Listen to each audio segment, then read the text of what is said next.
One very important update.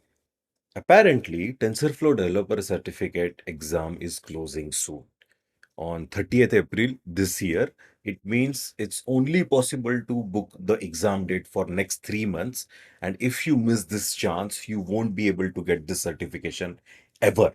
I don't know what they're going to do, whether they're going to have a Kera certification, or I don't even know if TensorFlow is going to be developed because there's so many things in chaos. PyTorch is actually undeniably better.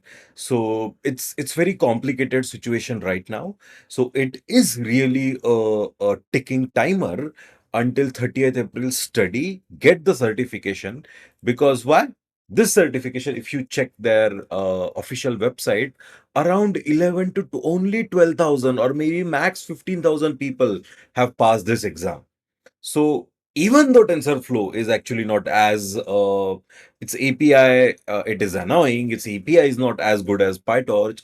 With all its problem, the thing is, it is a good way to measure. It is a good way to measure your knowledge. PyTorch doesn't have its certification. TensorFlow does, and only last 3 months to register. And once you get it, if you check, the credentials will be valid for 3 years.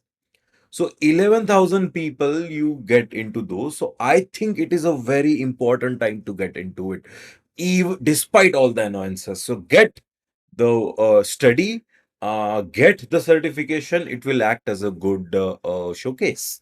And I'm gonna book the exam in a few weeks. So if you would have seen my channel, you would have seen I was following this zero to mastery for TensorFlow. And that course is actually a bit too simplistic.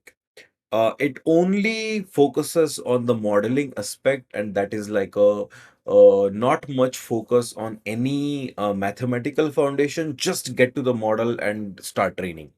So that way, you do get to the programming part quickly, but you do feel like you don't know what is happening. So complement that with Coursera's TensorFlow developer certification, uh, specialization. It's you can just audit each course one by one, and after you have done studying, you can just say, "I want to buy this specialization," and then you can get the certificates. In 1 month, you can do the whole course. So I think 2 months should be a good preparation time. So this certification specialization is actually good. It goes into concepts, not in still too much detail, but you can build the maths part a bit later. So I'm in the middle of these two things. I'm going to finish the TensorFlow specialization on Coursera, and then I will book the exam. So do follow this playlist because it is not a joke. It is going soon. There is a finite time until you can get this.